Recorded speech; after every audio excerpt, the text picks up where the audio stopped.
or ignore it. I find him an inspiring character, and for that reason I wanted to share it, and I hope it's worthwhile. Now, from one inspiring character to another, I wanted to next introduce to you Jennifer Lauber Patterson. Jennifer's actually been voted as one of the top 100 100 global sustainability leaders. A very nice accreditation to have. She's the Executive Director of Frontier Carbon and Head of the Carbon Market and Investment Association, CIMIA. I think we say that. CIMIA, isn't it? How we say it? Pardon? CIMIA? CMIA. CMIA? No, it's not one of these spelled out ones. No. And has also been really active with both ANZ and NAB in setting up their carbon market businesses. So I would like to now introduce to you, who's quickly getting the microphones up. I'll just drag that a little bit longer. What else can I tell you about Jennifer? I do have some other things about it. She's also the Director of the Yarra Energy Foundation and on the advisory board of the Australian Carbon Marketing Institute. Ladies and gentlemen, Jennifer. Oh, where's it going to go? Lauber Patterson. Sorry, everyone. Sorry, Jennifer. I'm happy. As smoothly as I'd hoped. It will just stay there. Oh, fantastic. Perfect. Thank you so much. It's wonderful to be here and meet you all. I've actually learnt a lot and benefited a lot myself by meeting you and learning from you as well, so thank you. The Australian agricultural sector is an important part of the Australian economy and one of the largest export markets, as you would know. It's weathered the storm through droughts and floods and other disasters and had to rely on innovation, perseverance in order to stay as strong as it is today. While the agricultural industry is resilient, climate unpredictability, extreme weather events are creating more challenges than ever. Farmers are having to adapt quickly, and for some, the future is relatively uncertain. However, these challenges are not going unnoticed. New Australian government policies are creating opportunities to foster sustainable agricultural practices and forestry opportunities. My talk today is going to focus on the clean energy legislative package. I'm going to talk specifically on the Carbon Farming Initiative and the carbon price because of timing today, but there's a suite of other measures that are there to assist you. And I think the opportunities now are the greatest than what I've ever seen in my lifetime. What I would like to also highlight is the reason the Carbon Farming Initiative and the carbon price is so important is it provides the financing opportunities in order to get projects up. What we know, it doesn't matter how innovative you are if you're not getting the financing, and I think that's a challenge that all of us in this room can relate to.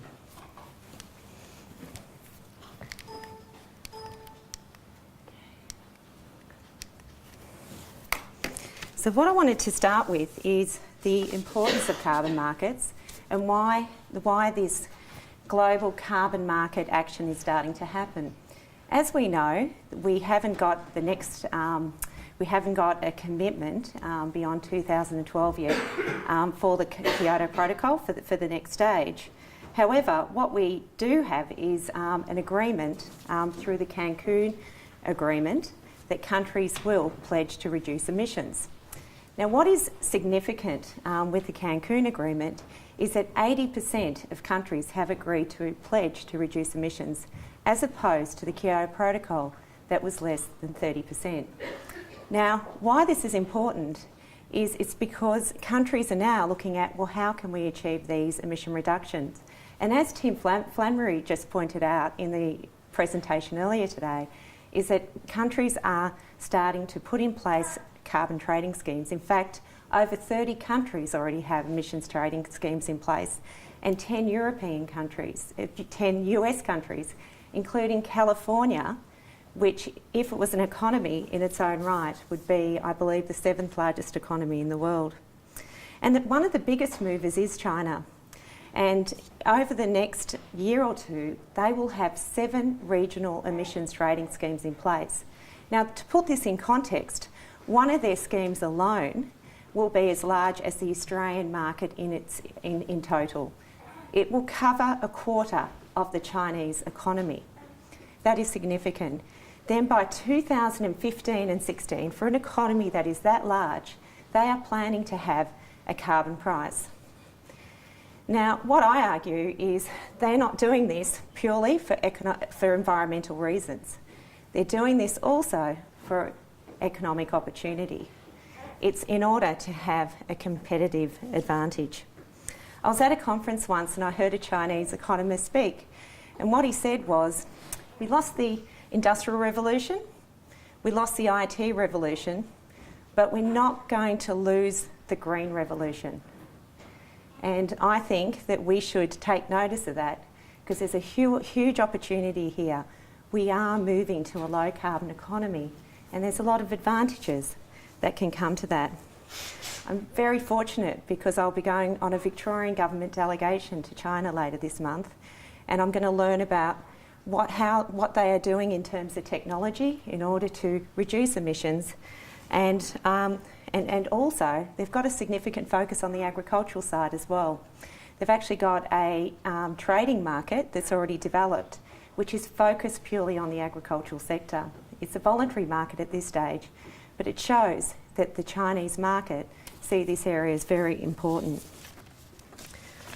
What I'd like to share with you is another an example of a project that our company has been involved with, and one that I'm particularly proud of. Just to give you a bit of background, under the UN program, you can create projects. If you create projects that reduce emissions, you can create carbon credits. And these particular projects that are created come in under something called the Clean Development Mechanism. So if I say CDM, that's what I'm referring to. So programs such as one I'm about to talk to about actually can create carbon credits, which actually get these projects up when they wouldn't otherwise get up. So in this case, what we were doing, or what we are doing in 6 countries in the world, we're in Ghana, Rwanda, South Africa, Indonesia, Philippines, and also India, and that's the start of it. And what we're doing is distributing solar lights to communities and replacing fossil fuel lights. It's very rewarding because there's a lot of work to be done. Even in Asia alone, there's 800 million people that are off-grid and don't have access to electricity. So being able to generate these carbon credits is what's making the difference in terms of getting these projects off the ground. And what I'd like to say is simple things such as this, which is one of the solar lights that we distribute, represents hope to a family. Because the cost that they save from no longer having to buy kerosene, as an example, in some cases increases their disposable income by 20%, which does enable them to get their food on the table. But it also gives them hope because their children can be educated, because they can afford to actually study at night.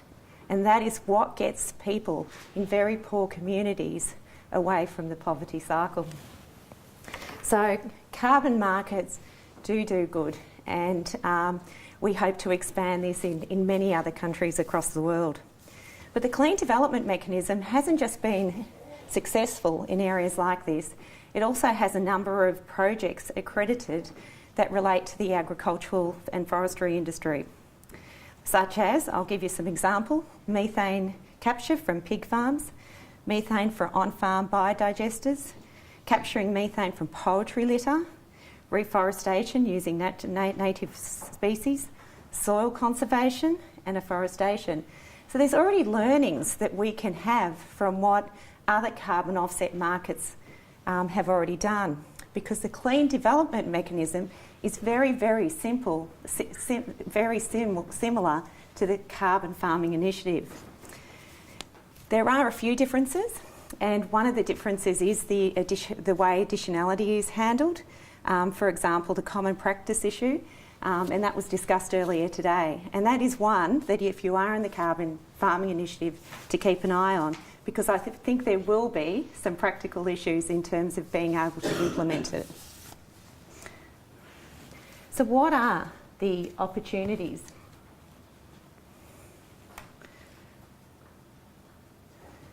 Will from WWF spoke about...